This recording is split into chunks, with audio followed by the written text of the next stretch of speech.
Hello అండి, welcome to DJs recipe book.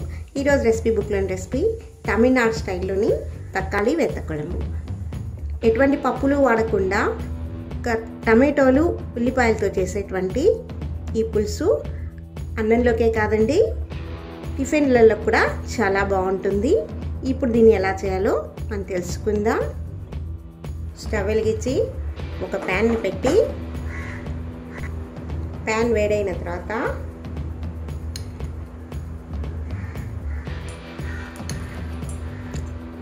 2 స్పూన్ల oil వేసుకొని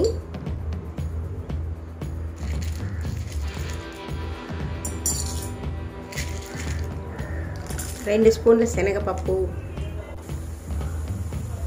1/4 స్పూన్ మిరియాలు, 1/2 స్పూన్ మెంతులు,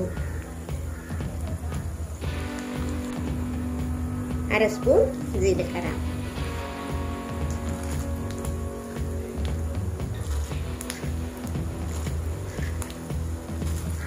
4 స్పూన్ల ధనియాలు, 1/2 స్పూన్ ఆవాలు. వీటన్నిటిని వేసి ఎర్రగా వేయించుకోవాలి.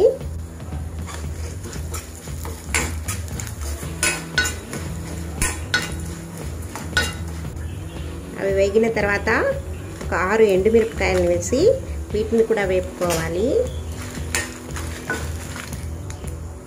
మిరపకాయలు వేగిన తర్వాత ఒక 1/2 స్పూన్ ఇంగువ పొడిని వేసి ఒకసారి మిక్స్ చేసుకొని స్టవ్ ఆఫ్ చేసి వీటిని సపరేట్గా ఒక బేసిన్లో తీసి పెట్టుకోవాలి.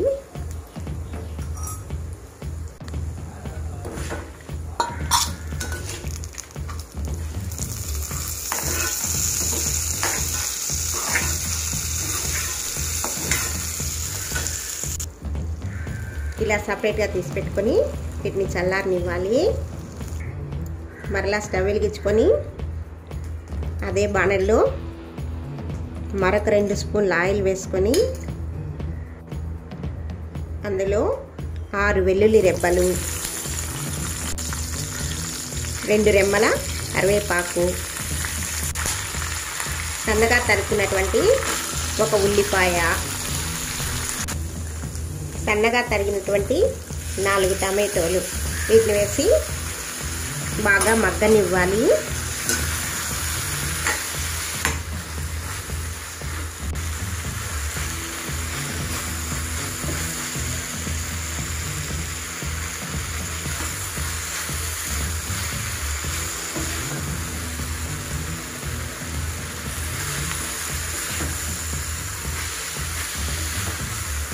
టమాటోలు ఎర్రగడ్డలు ఈ మాదిరి మగ్గిన తర్వాత స్టవ్ ఆఫ్ చేసేసి వీటిని కూడా బాగా చల్లార్చుకోవాలి.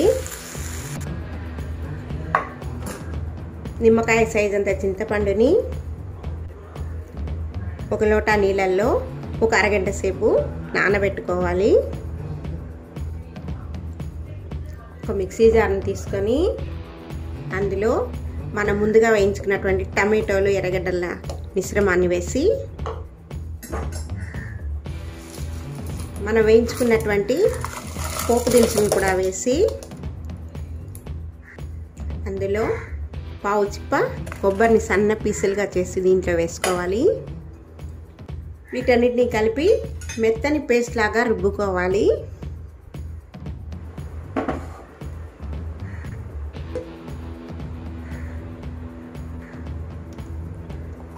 ఈ మాదిరిగా మెత్తగా పేస్ట్ లాగా రుబ్బుకోవాలి. స్టవ్ వెలిగించి మరొక ప్యాన్ని పెట్టుకొని ప్యాన్ హీట్ అయిన తర్వాత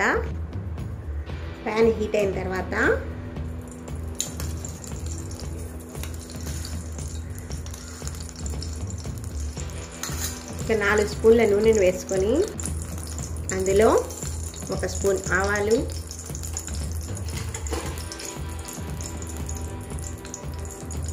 1 స్పూన్ జీలకర్ర,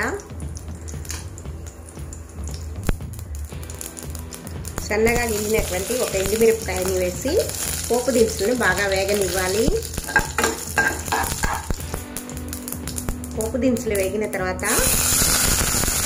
కరివేపాకు, సన్నగా తరిగినటువంటి 2 పచ్చిమిరపకాయలు వేసి బాగా మిక్స్ చేసుకోవాలి.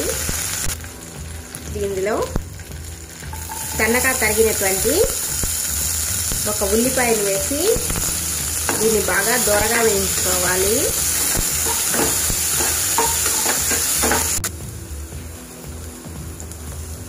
ఉల్లిపాయలు బాగా దోరగా వేగిన తర్వాత సన్నగా తరిగినటువంటి ఒక టమాటాను కూడా వేసి 1 నిమిషం సేపు వేపుకోవాలి.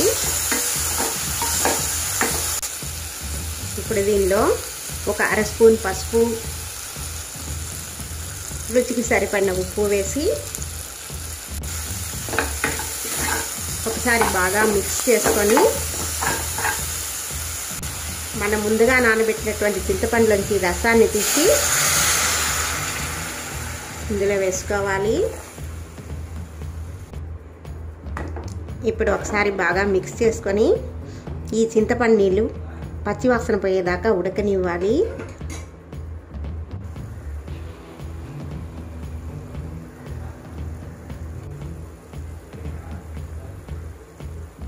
చింతపండు రసం బాగా ఉడికిన తర్వాత మనం ముందుగా రుబ్బి పెట్టుకున్నటువంటి ఈ పేస్ట్ని కూడా వేసి ఒక 1/2 లోటా నీళ్ళని కూడా వేసి ఒకసారి బాగా కలుపుకోవాలి.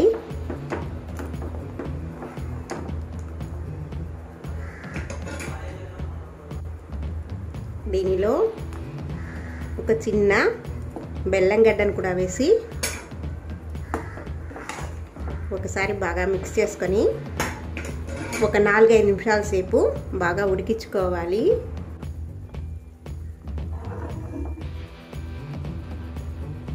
చూసారుగా 4-5 నిమిషాలు అయిన తర్వాత ఇలా బాగా నురుగు వచ్చేట్టుగా ఉడకాలి.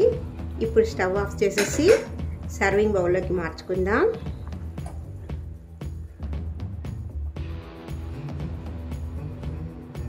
సర్వింగ్ బౌల్లోకి మార్చుకొని కరివేపాకు కొత్తిమీరతో గార్నిష్ చేసుకుంటే అంతే అండి, రెడీ అయిపోయింది తక్కాళి వెత్త కొళంబు అనేటువంటి టమాటో పులుసు. ఈ వీడియో కనుక మీకు నచ్చినట్టయితే లైక్ చేయండి, షేర్ చేయండి, సబ్స్క్రైబ్ చేసుకోండి.